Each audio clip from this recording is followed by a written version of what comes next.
Hello my friends and welcome to the channel. This is Thordranik and today we are taking a look at the Windwalker Monk on the Battle for Azeroth beta. This is a class that didn't make my final cut as far as choosing a main character, but Windwalker is still a great spec, and I think once we take a look at the abilities and how everything kind of works together, you'll understand why I like it so much. The main reason the monk did not make it to my final countdown, my final six for picking a main character, was more due to Brewmaster and Mistweaver. If Windwalker was the only spec that I was considering playing, it would have been very high up there. So let's take a look at the spellbook so that we can get this preview started. So a lot of the things we're going to see are very similar to what we have in Legion. We have Afterlife, which is just your passive that gives you a healing sphere when you kill an enemy, and you can get a chi sphere when you kill an enemy with Blackout Kick. This is just your open world questing content, maybe some utility in dungeons or PvP if you are getting killing blows, but mostly for leveling so you can heal between mobs and such. Mastery is where things start to get interesting on the passives. So combo strikes, this is the same as it has been in Legion. Your abilities deal more damage when they are not a repeat of the previous ability, and this is really the ability, the passive, that makes the spec so interesting and so much fun to play, because you have so many different rotational abilities. I mean, just the baseline rotation is Tiger Palm, Blackout Kick, Rising Sun Kick, and Fists of Fury. And you have all of these different abilities, and because you're weaving them in and trying to keep track of, okay, what did I use last? I can't use that next, but I don't want to cap chi, but I'm also about to cap energy. You've got this really fun, complex, and yet pretty straightforward rule to go by that makes the gameplay very engaging and very fun, and that's the way your mastery works.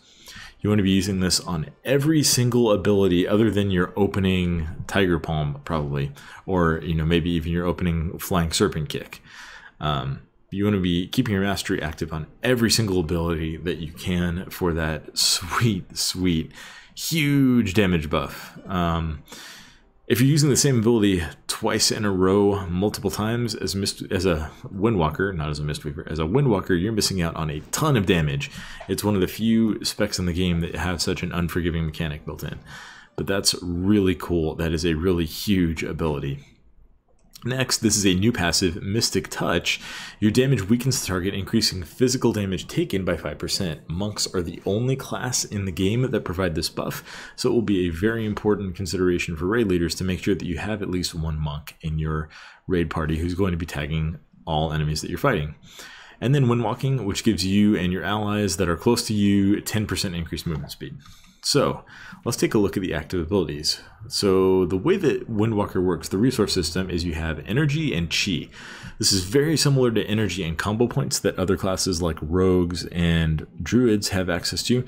The difference is, as a Windwalker, your abilities only use either energy or chi. Right, so if you're a rogue, you have Eviscerate, which uses all of your combo points and then also uses some of your energy. As a Windwalker, you're going to be spending your energy on one ability, namely, if I can find it, Tiger Palm, to generate chi. You're going to be using your chi on your other abilities. I did take a talent that we'll talk about later that does a similar thing, but it's stronger. But out of the box, baseline, you have one ability that generates chi and uses energy, and the rest of your abilities spend that chi. So, Blackout Kick is the first spender in the spellbook. It costs 1 chi, and it does moderate damage, but it also reduces the cooldown of Rising Sun Kick and Fists of Fury by 1 second when it's used, and those are your big damage dealing abilities. So you want to get as many Blackout Kicks in as possible while making sure that you're not using multiple Blackout Kicks in a row, because if you do that, you'll lose out on your mastery buff. Chi Burst is a talent, so we'll talk about that when we look at the talents. Crackling Jade Lightning. Now this is important because this counts as a different ability, as a non-repeated ability. So you can get some nice usage out of this. Let's say, all of your abilities are on cooldown and you have 5 chi, you have full chi, and you just used a Blackout Kick. Now you probably don't want to use a Tiger Palm, because then you'll waste a chi. But what you can do is weave in a Crackling Jade Lightning for a tick of damage, and then use another Blackout Kick, and then you'll be able to continue DPSing with your normal rotation. Right, so we've got Detox. This removes poisons and diseases from your friendly target. Disable is your slow ability, and this is a very strong slow ability. It reduces the target's movement speed by 50% for 15 seconds.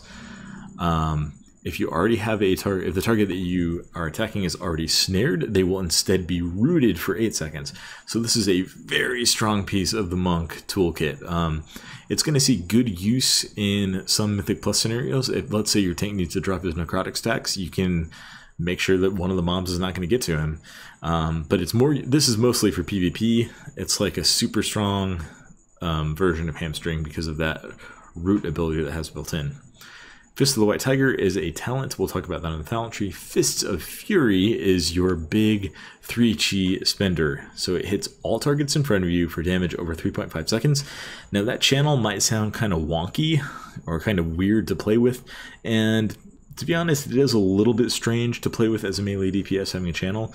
But what it does is it allows you to generate energy to just passively regen some energy while you are channeling it. So it's actually a nice welcome piece of the rotation. So let's start. Let's do some damage here.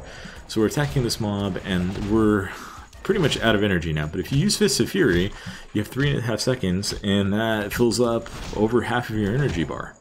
So it's nice. It's nice. Open the book back up. We've got Flying Serpent Kick. This is a mobility tool where you can go really, really far, really fast. And if you use it again while you're flying, you crash into the ground and deal damage to all nearby targets and reduce their movement speed. Leg Sweep is now baseline. It is no longer a talent, and it is a 3-second AoE stun for all enemies within 5 yards on a 1-minute cooldown.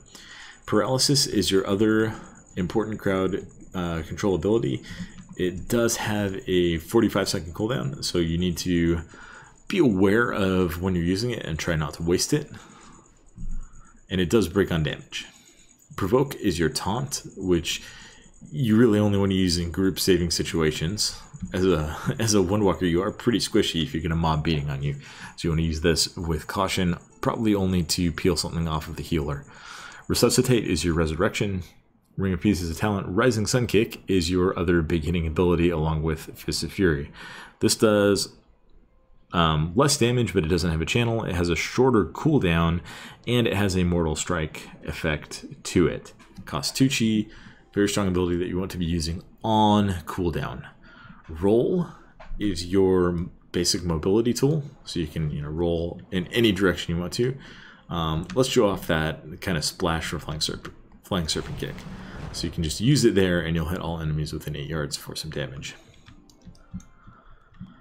So you've got good mobility, really good mobility as a Windwalker. You've got the 10% movement speed increase, you've got roll, you've got Flying Serpent Kick, there's other things that you can talent into too that we'll take a look at on the talent tree. Really good mobility. Spearhand Strike is your interrupt, Spinning Crane Kick is your AoE, and this has a interesting mechanic. It's the same that it has in Legion. Its damage is increased for each unique target you struck in the last 15 seconds with Tiger Palm, Blackout Kick, or Rising Sun Kick. So in AoE situations as a monk, you want to be tab targeting through your single target rotation, and then get a Spinning Crane Kick up that's going to be super buffed by all of those different enemies that you've hit. Storm, Earth, and Fire. This is your DPS cooldown. You split into 3 elemental spirits, each dealing 45% of normal damage and healing. So in total, that would be a 135% damage. So a 35% bonus damage buff on top of what you normally do. You control 1 spirit and the other 2 spirits attack nearby enemies. You can use this in single target scenarios and they will stick on your target. It's not like it was in the original implementation of monks, or its original implementation, where if you used it on a target and you were attacking the same target, it didn't do anything other than auto attack. No, they do their full attacks, and yeah, very strong DPS cooldown. You have 2 charges of it, and it has a 1.5 minute recharge time. So good usage of this in burn phases is really important as a Windwalker. You can also use it in AoE phases to get even bigger, juicier spinning trinkets going out there. Tiger Palm is your energy spender chi generator. We already talked about this.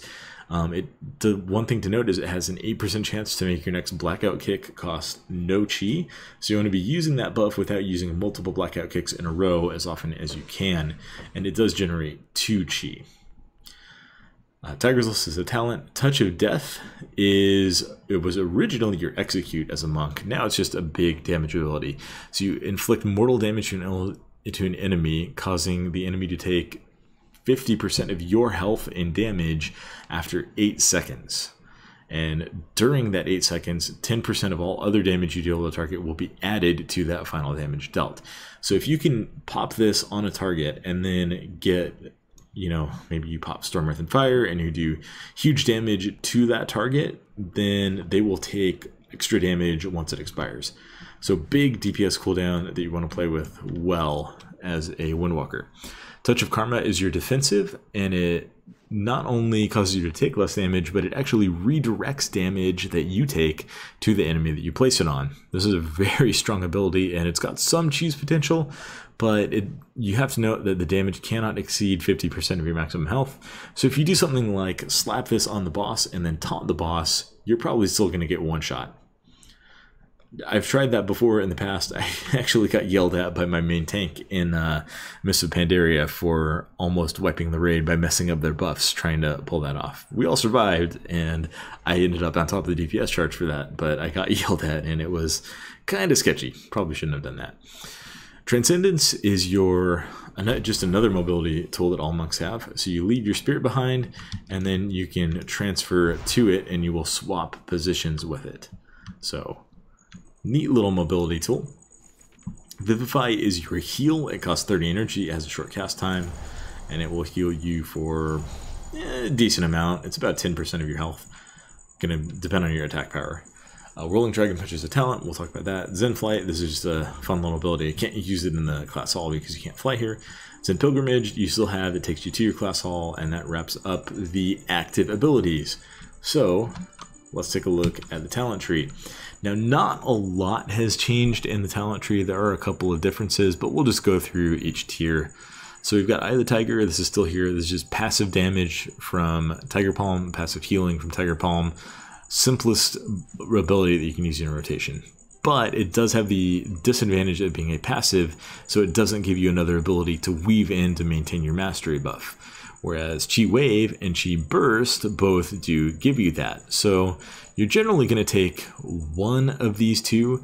Chi Burst does generate Chi, so if you're struggling on that front, it can be really nice to have. Chi Wave is a shorter cooldown, so if you find yourself needing abilities more frequently to weave in, then it can be better. But again, this is probably going to more come down to which of these two abilities sims out to be the strongest.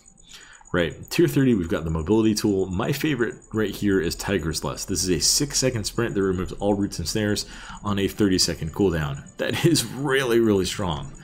You run pretty fast while it's up, and it is up all the time. I mean, 30-second cooldown.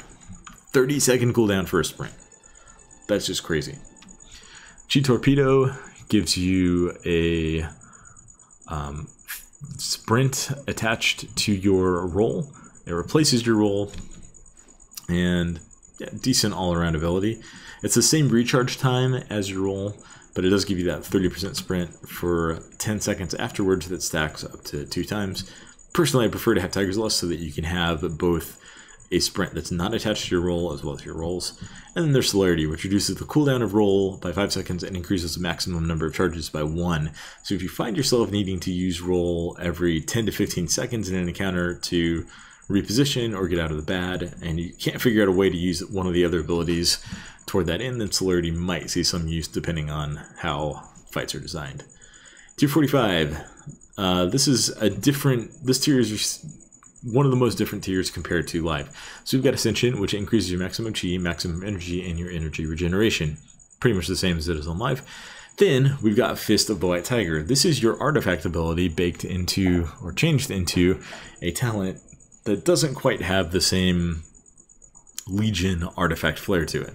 But it does damage, it generates 3 chi, it costs energy, it has a 30-second cooldown, and it does 1400 damage compared to Tiger Palm's 300 damage, compared to Rising Sun Kick's 2600. So very strong generator. It gives you 3 chi, nice to have around. Energizing Elixir now refills your energy and instantly generates 2 chi. This is on a 1-minute cooldown, so this tier is probably going to come down to simming just like the first tier will. But those are your 3 options on tier 45 for kind of energy, resource management, generation, that sort of thing. Tier 60, we've got Tiger Tail Sweep, which increases the range of leg sweep by 2 yards, so that makes it a 7-yard ability, and reduces cooldown by 10 seconds. So you'll have more AoE stuns, but it is nice to just have that AoE stun baseline. Most classes have lost that, and it's nice to have it. Good Karma, Touch of Karma can now redirect an additional 50% of your maximum health. So if you're in situations where you can make use of that full 50% and then some, this might be a nice talent to take for defensive purposes. And then we've got Ring of Peace, which is one of the most unique CC abilities in the game because it allows you to place a ring that enemies will be knocked out of. Now, I don't have any enemies around to show this with, but if I ran into that Ring of Peace and I was not, on the same faction as myself, don't know how that would work, but you'd get launched back out of it. This can be a really nice ability situationally. It's typically going to be either the most useful thing in your toolkit or the most worthless thing in your toolkit. Very cool ability either way. 75, we've got Inner Strength. Each chi you spend reduces damage taken by 2% for 5 seconds, cycled up to 5 times. This is just a passive 10% damage reduction once you get your rotation rolling. Diffuse Magic is going to be your magical defensive ability, and then Dampen Harm is going to be your physical damage reduction ability. So this is just going to depend on what you need for the fight. Or is there a big magic ability that's going to kill you? Diffuse Magic is what you should go with. Is there a big physical ability that could kill you? Then Dampen Harm is what you're going to go with. If there's not either of those, then you probably want to take Inner Strength just to get a little bit of damage reduction and save a little bit of your healer's mana. Tier 90, we've got Hit Combo, which works based on your mastery. So each successive attack that triggers your mastery, so that's, each attack that is not a repeat of the previous attack, grants you a 1% increased damage buff, stacking up to 6 times. So this gives you a nice little damage bonus, very handy, and gives you extra reward for correctly playing Windwalker. Rushing Jade Wind. This consumes a little bit of energy, 3 + 3 per second. It has a 5.2 second cooldown, and it summons a whirling tornado around you that causes damage every 0.7 seconds to all enemies within 8 yards. And then we've got our friendly neighborhood Invoke Zuin the White Tiger. Have to target something. And there he is. He's just going to go to town. We'll start attacking so that he'll do that. So you've got your tiger there, and so he will attack, and he will deal cleave damage. Just a fun flavor DPS cooldown ability. Only lasts 20 seconds, but that's pretty nice to have. And then in tier 100, we've got Spiritual Focus, which every 2 chi you spend reduces the cooldown of Storm, Earth, and Fire by 1 second. So that's similar to things like Anger Management. Yeah, it just gives you more frequent access to your cooldowns. Whirling Dragon Punch, which is a really cool ability. It has a 21-second cooldown. It is free. It costs no energy or chi. It does strong cleave damage, and it is only usable while Fist of Fury and Rising Sun Kick are on cooldown. So let's see what it looks like here. That's just a really, really fun ability. Really beautiful ability. And then we've got Serenity, which gives you a different type of DPS cooldown. It is instant, it does not have charges, but you enter an elevated state of mental and physical serenity for 12 seconds, causing you to deal 20% increased damage healing, and all chi consumers are free, and their cooldown recharges 100% more quickly. So this will allow you to have a period of time where you basically just rotate through Blackout Kick, Rising Sun Kick, and Fist of Fury, and maybe throw in a Whirling Dragon Punch in there. But it'll allow you to, use your harder hitting abilities more frequently, and you're dealing more damage during that time. So it's a cool playstyle if you like it.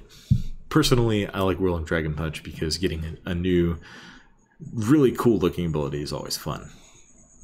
So, there you have it. That's the Windwalker overview. I really like the way the spec plays. I really love the way that you're encouraged to not repeat abilities and to think about what ability am I going to need to use next, and just think ahead and think backwards about what you're doing in the fight. I think it gives the spec a really, really cool flavor, as well as a mechanic that is sure to keep you interested.